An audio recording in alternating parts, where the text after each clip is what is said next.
नमस्कार दोस्तों, astro clinic में आपका स्वागत है। आज हम लोग बात करेंगे कर्क लगन कर्क राशि के लिए कैसा जाएगा अक्टूबर, नवंबर और दिसंबर का महीना। दोस्तों, इस बार मैंने अपना फॉर्मेट चेंज किया है। जैसे मैं यूजुअली वीडियोस बनाता हूँ हर महीने के देने के बजाय 3-3 महीने करके दिया करूँगा, क्योंकि ऑफिस में काम की बहुत ज़्यादा अधिकता है, तो मैं महीने के वीडियोस नहीं बना पा रहा। इसके लिए क्षमा चाहता हूँ। और आप इस नए फॉर्मेट के बारे में भी थोड़ी फीडबैक दीजिएगा कि आपको कैसा लगा, समझने में आसानी हुई, और इसके अलावा आप अपनी प्लानिंग 3 महीने की एक साथ कर सकते हैं। इस बारे में फ़ीडबैक ज़रूर दीजिएगा। चलिए शुरू करते हैं। दोस्तों, आपके जो इम्पोर्टेंट प्लैनेट बन जाते हैं वो बन जाते हैं, एक तो मंगल, क्योंकि पंचम स्थान के मालिक हैं और 10th हाउस यानी नौकरी घर के मालिक हैं। और मंगल आपके 4th हाउस में बैठे हुए हैं, जो कि एक प्रॉपर्टी दिलाने का योग बनाते हैं। नौकरी के लिए भी अच्छा है, पैसे वगैरह के लिए भी अच्छा योग बना रहे हैं मंगल। अब वहीं मंगल जो है 27 अक्टूबर को आ जाएंगे वृश्चिक में और अपनी उच्च राशि, अपनी खुद की राशि में आ जाएंगे। तो ये स्टूडेंट्स के लिए बहुत अच्छा पीरियड होगा। आपकी कोई विशेष इच्छा पूर्ति हो सकती है। जो लोग लॉटरी स्टॉक मार्केट में इन्वेस्ट करते हैं उनके लिए भी बहुत बढ़िया है। तो ओवरऑल मंगल का गोचर ही आपके लिए बहुत अच्छा बना रहेगा। 7 दिसंबर को मंगल जाएंगे धनु में। अब यहाँ पर भी इनका आना एक तरीके से अच्छा है, क्योंकि नौकरी में चेंजेस होंगे। कोई आपकी इंटरव्यू एग्ज़ाम पड़ता है इस पीरियड में, उसमें आप अच्छा परफॉर्म करते हुए दिखाई देंगे। लेकिन 7 तारीख के बाद थोड़ा अपने संतान की हेल्थ का ध्यान बना के रखिएगा। दोस्तों, मंगल के बाद आगे बढ़ेंगे और अब हम बात करेंगे नेक्स्ट प्लेनेट की, जो बन जाते हैं गुरुदेव। आपके 9th हाउस के मालिक हैं और आपके 6th हाउस के मालिक हैं। और गुरु चलायमान है अभी 3 नंबर राशि यानी आपके 12वें घर में, खर्च के घर में। और ये 18 अक्टूबर को आ जाएंगे पहले ही घर में। तो ये बहुत अच्छी स्थिति बन जाएगी। अगर आप अविवाहित हैं, विवाह का योग बन जाएगा। आपकी पर्सनैलिटी निखर के आएगी, आपकी नॉलेज बढ़ेगी, आपकी एक अलग छवि बनेगी, संतान पक्ष की उन्नति होगी और भाग्य का भी पूरा साथ आपको मिलेगा। हेल्थ में अगर कोई भी प्रॉब्लम चल रही थी तो उससे भी आप बाहर निकलते हुए दिखाई देंगे। अब गुरु 11 नवंबर को वक्री हो जाएंगे और वक्री होते होते पिछले घर की तरफ बढ़ेंगे। और ये पिछले घर में तो मतलब ये वक्री पीरियड टोटल इनका 10 मार्च 2026 तक का रहेगा।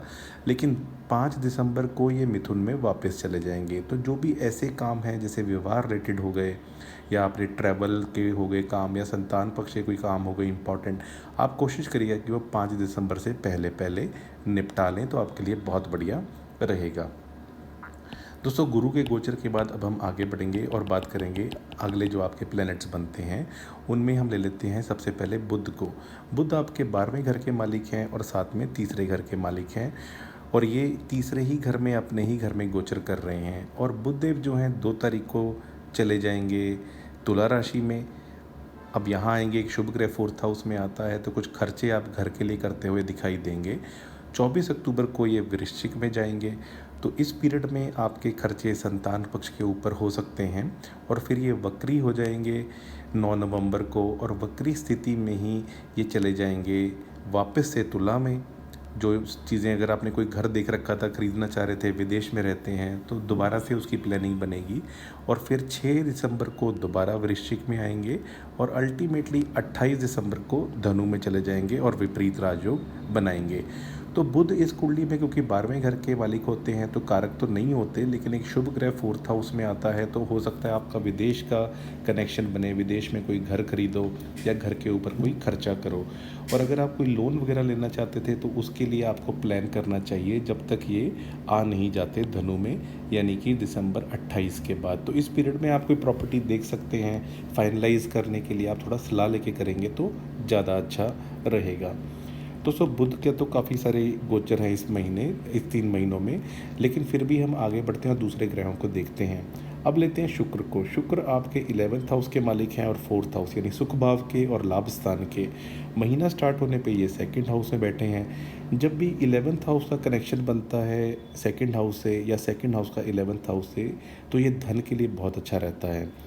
तो शुक्र यहाँ पे घूम रहे हैं और 9 तारीख को चले जाएंगे 3rd हाउस में और नीच राशि में हो जाएंगे। और इनका और बुध का राशि एक्सचेंज योग भी बन जाएगा, जो आपके लिए अच्छा ही है, क्योंकि आप अपनी मेहनत, साहस, पराक्रम से कोई घर पे इन्वेस्टमेंट करोगे और घर के इन्वेस्टमेंट के करने के लिए आपको साहस पराक्रम आपका बड़ा रहेगा। अब 2 नवंबर को ये चले जाएंगे अपनी ही राशि में यानी शुक्रदेव यहाँ से आ जाएंगे अपनी 4th हाउस की राशि में। तो यहाँ नए अपार्टमेंट का आपका योग बन जाएगा। तो 2 नवंबर के बाद आप प्लान कर सकते हैं।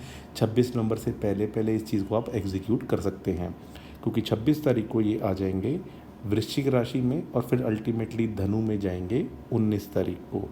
अब दोस्तों जब ये धनु में जाएंगे 19 तारीख को, तो वहाँ थोड़े खर्चे आपके बढ़ेंगे, यानी 19 तारीख के बाद। लेकिन फिर भी इनका वृश्चिक में रहना अच्छा ही है। यहाँ पे आपकी लाइफ में कोई प्रेमी आ सकता है, कोई आपकी इच्छा पूर्ति भी हो सकती है। तो ऑल ओवर देखा जाए तो शुक्र का गोचर आपके लिए काफ़ी अच्छा ही बना हुआ है। बस आपको अपने अड़ोस पड़ोस में कहीं कोई दोस्ती किसी से कर ली और ऑलरेडी मैरिड हैं, तो ये थोड़ा ध्यान रखिएगा जब ये 3rd हाउस में गोचर कर रहे होंगे। वैसे भी इस सारी चीज़ें अवॉइड ही करनी चाहिए, लेकिन फिर भी ये आपके लिए, क्योंकि नीच राशि में है, तो ऐसे कोई बदनामी या कोई परेशानी ना हो, तो उसका ध्यान रखिएगा।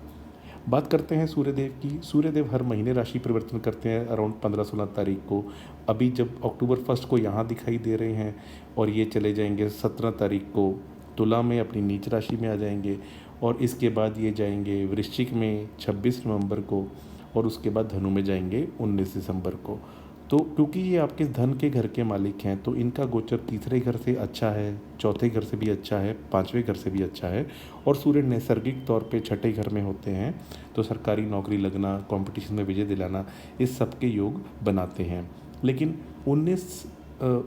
15 दिसंबर के बाद फैमिली के ऊपर भी कोई धन खर्च हो सकता है।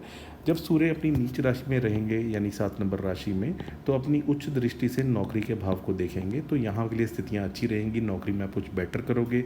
लेकिन इनका नीच राशि में रहना, आपको स्पेशली कोई ऐसे काम नहीं करने हैं जिससे आपकी कोई बदनामी हो।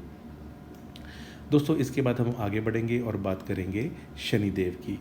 अब शनिदेव जो हैं वो इस कुंडली में योग कारक तो होते नहीं हैं, क्योंकि 7th और 8th हाउस के मालिक होते हैं। और शनिदेव महीना स्टार्ट होने पे आपके 9th हाउस में गोचर कर रहे हैं ये, लेकिन वक्री हैं, यानी पिछले घर की तरफ जाते हुए प्रतीत हो रहे हैं। 27 नवंबर तक ये ऐसे ही रहेंगे, उसके बाद फिर से ये फॉरवर्ड मोशन में आ जाएंगे। अब शनिदेव जब भी 9th हाउस में होते हैं, तो इंसान को धर्म कर्म में बढ़ के रुचि लेनी चाहिए, क्योंकि यहाँ से इनकी एक दृष्टि आपके आय स्थान या इनकम स्थान पे पड़ती है, यानी 3rd एस्पेक्ट, तो उसको ये स्लो डाउन करने का काम करते हैं। लेकिन फिर भी आपके ट्रैवल्स वगैरह करवाएंगे, ये सारी चीज़ें होंगी। और अगर आपके कोई शत्रु वगैरह परेशान कर रहे थे, तो उससे आपको राहत ज़रूर दिलाएंगे अपनी 10th एस्पेक्ट्स जो 6th हाउस पे पड़ेगी। फिर भी शनि के थोड़े बहुत उपाय आप करते रहें, क्योंकि इस कुंडली में कारक नहीं होते, इसलिए वो ज़्यादा ही अच्छा रहेगा। इसके बाद दोस्तों आ जाते हैं राहु देव पे, जो 8वें ही घर में हैं, और केतु जो आपके 2nd हाउस में हैं। तो यदा कदा फैमिली से इनसेटिस्फेक्शन होना, धन आए लेकिन धन आने में भी ये लगे कि ये सब मौज मस्ती अलग है, असल चीज़ तो भक्ति ही है।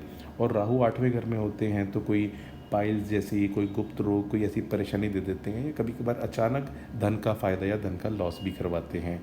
तो इनके राहु के थोड़े बहुत उपाय और शनि के थोड़े बहुत उपाय आप करते रहें, तो ज़्यादा अच्छा आपके लिए रहेगा। इसके अलावा ओम नमः शिवाय करना, ये लगन को या राशि को बल देगा। मंगल देव के लिए आप हनुमान चालीसा कर सकते हैं, और गुरुदेव के लिए आप राम रक्षा स्तोत्र या विष्णु सहस्त्र नाम करेंगे तो और बढ़िया रहेगा, स्पेशली क्योंकि राहु की नेगेटिविटी से आप बचे रहेंगे। और गुरु का पहले घर में आ जाना, ये भी शनि को एस्पेक्ट करेगा, तो इसलिए यहाँ भी स्थितियाँ आपके लिए बेटर ही होती हुई दिखाई दे रही हैं। दोस्तों ये रहा कैसा जाएगा कर्क लगन राशि के लिए अक्टूबर नवंबर दिसंबर का महीना। अगर आपको वीडियो अच्छा लगा तो इसको लाइक कर दीजिए। मेरे चैनल पे पहली बार आए हैं तो चैनल सब्सक्राइब कर लीजिए। आज के लिए इतना ही, आपका बहुत बहुत आभार।